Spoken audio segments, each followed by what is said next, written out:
Get that ass bent.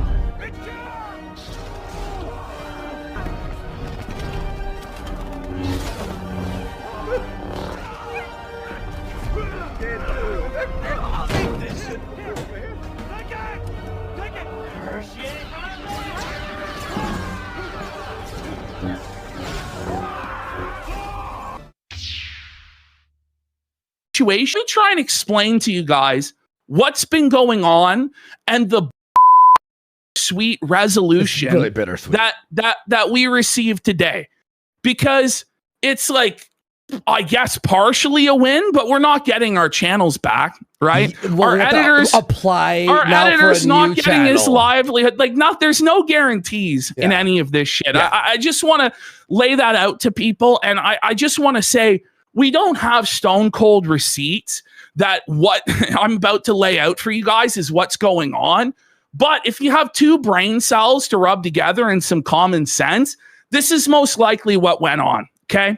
So Jeremy has this female YouTube representative that's an employee at Google, okay? This isn't like the normal representative that a lot of people get where it's like some fucking, is he in a call center somewhere where they don't really have any power or authority. This is a high-ranking Google employee, okay?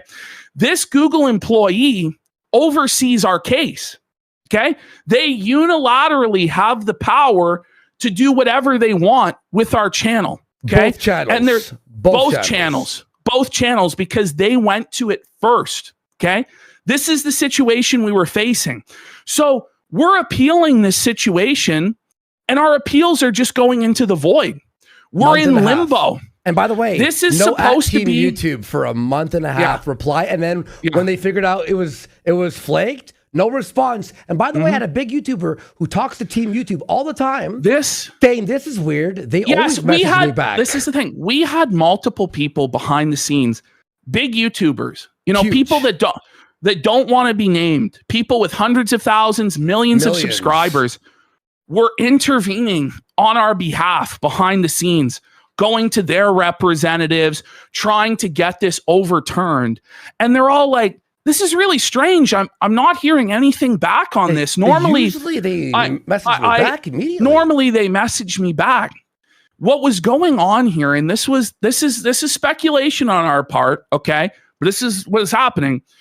Quartering's YouTube representative never wanted to give a definitive resolution to this case, because if it was definitive that we were banned or not banned, we could then actually go through the appeals process or the pilot program for getting reinstated. A new channel.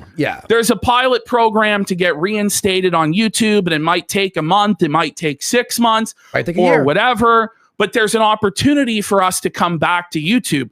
Whereas if it's just held in the void with no resolution forever, there's no way of us legitimately coming back to the platform. May I add one more thing too? They kept replying to Flake on email saying, no, the appeal did not go through. You are still banned.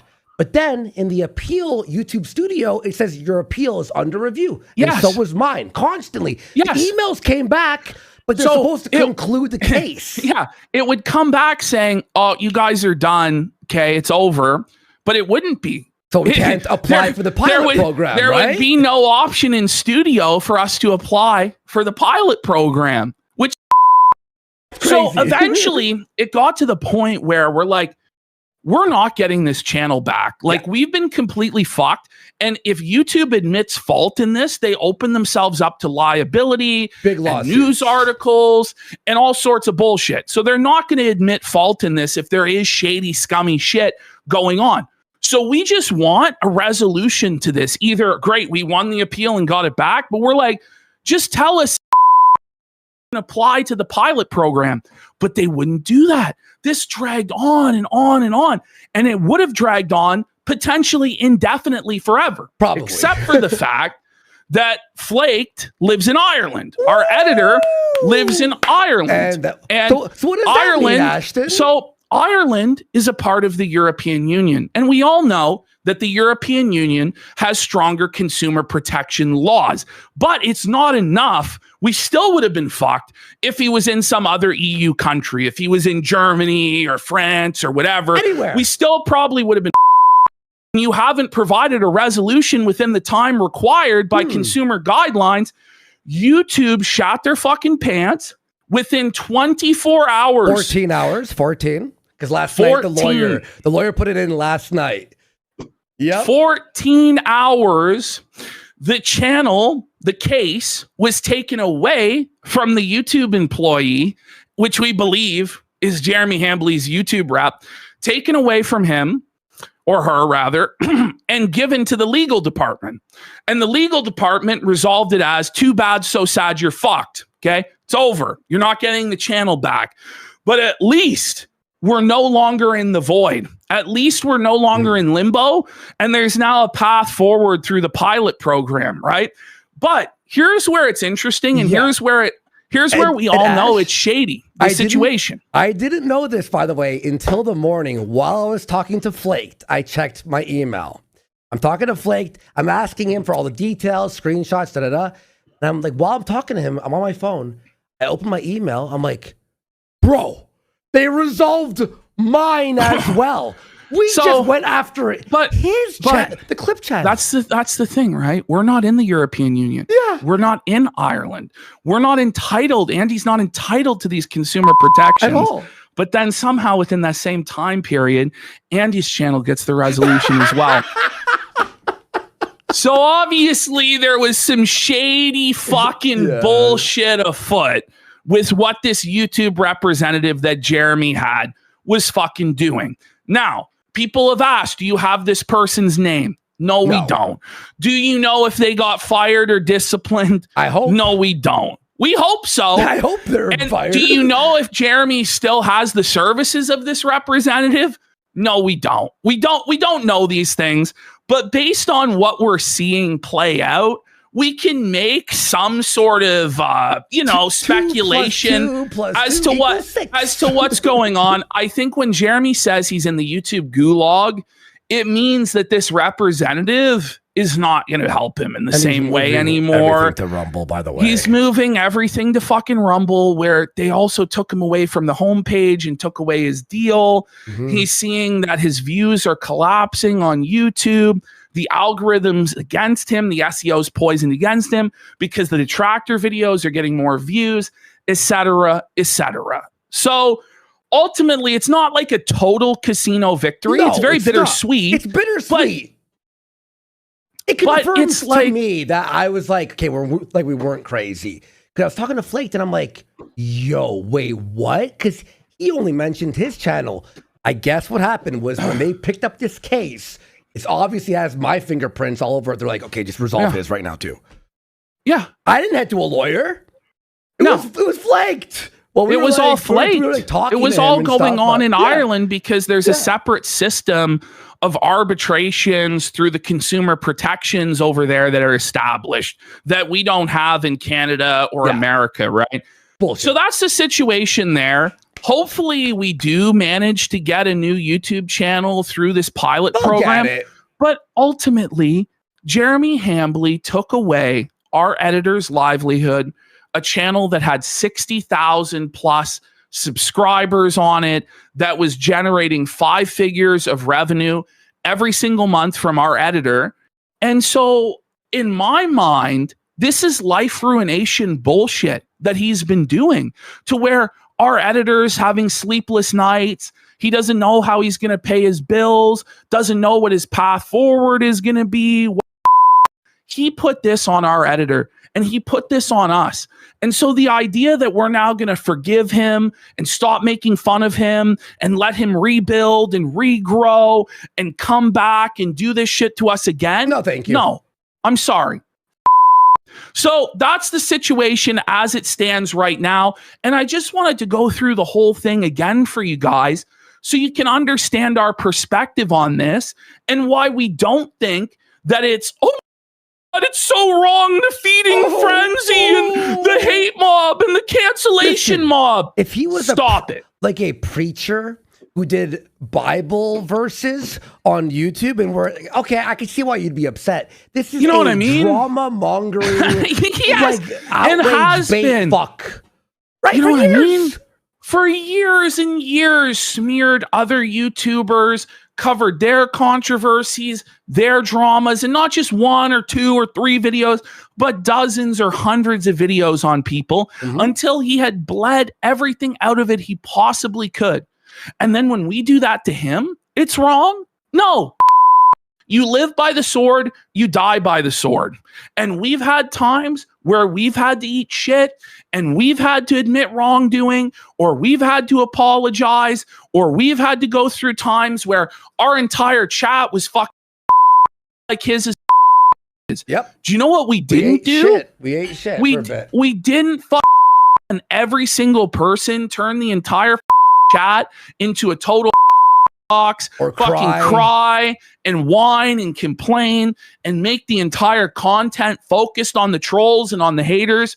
We kept doing our same content, and we hoped that the audience would be entertained by us enough to forgive our indiscretions and continue to support the show. And that's usually what works. But he's gone so far and beyond anything. And then the lack of any sort of repentance, the lack of any sort of change, the lack of any sort of break. It's like, man, you have to go through the process of eating it in order to get your redemption. You don't just get to say you're redeemed and you decided that, bro. That's not the case. We're the aggrieved parties in this. Listen, what we were doing was internet shit talk, Jeremy. That's what we were doing. Something you've participated in gleefully for a decade, Jeremy. Now, were we more scathing and more cruel and potentially more funny than a lot of people are? Absolutely, yes. Right? But where do you draw the line? You're not the one who gets to decide where the line is on what you can and can't make fun of or what you can and can't criticize, my friend. You aren't that guy, bro. And so you decided that because people are making fun of your show in a relentless fashion on a constant basis, that you had the power to ruin their lives. And now when people are and stomping on you, I'm sorry, that's not how it works. Get fucked, Jer. Get fucked, buddy. I can't believe people actually thought we were, oh, be nice. That upper echelon video blew me away. I was like, I can't believe he's okay. So just let him all right, just let him stab us. Where were all the videos about us being banned, of us being attacked from upper echelon, from everyone defending Jeremy right now, Chrissy Mayer? Where was it? And now we're the cans. It never was. Jokes about it him never and was. Exposing him. Well, ultimately, the God's honest truth of this whole thing is we've been punching up the entire time. We're the underdogs. Yeah. This is a guy with millions of subscribers, millions of dollars, institutional backing, employees at YouTube that he claims are in his pocket and that he can have take down whatever the fuck. And now he's the victim and we're the fuck. Because his life ruination attempts on us blew us up to the point where we're now much bigger than him in terms of live viewership. What sense does that fucking make? And social media and I mean, Rod Jer's chat. I have it here. Rod Jer's chat had, after I tweeted it, had 260 people watching when I was in there. It was very funny, everyone. It was so much fun. I woke up early for that one, but goes 3 times as fast. He's got 1,800 viewers. Rod Jer 250. And the chat is triple speed. And I gotta just say, how? With Tim Pool and Redheaded Libertarian and these other buddies, are you guys serious? You really think that quartering is going to affect the midterms? I just don't know what to say. Like, quartering has no impact on anything in a grand political sense. There's not one person whose vote or mind was changed by the quartering at all. Like, none of this has any impact on him. By the way, Tim, neither do you. Like, these guys have you watched on the internet, clip? It's crazy. I watched it yesterday on we don't have time. We don't have the luxury or the privilege of this when the midterms are going. He's an energy consultant. It's like you guys aren't anything. You guys are He's pretending like you're these grand poobahs that Who's have this that redheaded massive girl again? redheaded libertarian. She's the one that was taking money for Animal Farm. It's like, you guys have time to complain about movies, but we can't complain about a guy going around censoring people on YouTube and sweeping things up. What sense does that make? It doesn't make any sense at but how all. are we going to fix climate change if we go after the quarter? How are we going to? That's what he says at the end of the clip. But we're trying to change climate change. I'm going to be real. It's a lot easier to fix the quartering problem than it is to fix the climate change hoax or George Soros or the globalists or the vaccine. Like, these things, genuinely, we have very little control over, if not none at all. And this is the thing, is it's like, when people do have an opportunity to exercise their voices and exercise some small amount of control and have some sort of release valve, these people poo-poo it and are like, no, you can't do that. You must focus on Vivek Ramaswamy's Ohio gubernatorial. Fuck Vivek. Establishment GOP. I don't give a single them because they don't give a single of us. Yeah, I don't care. But this is all WWE I don't anyway. know anything about the. Well, how would you say this? If he flagged, yeah, I saw how he's flagging people. If that's true, I don't know. I didn't research it. Then he should be punished for that. That's all you have to say. But no, but she was on the hill. She, like, this guy's and energy I'll just be real. consultant. For the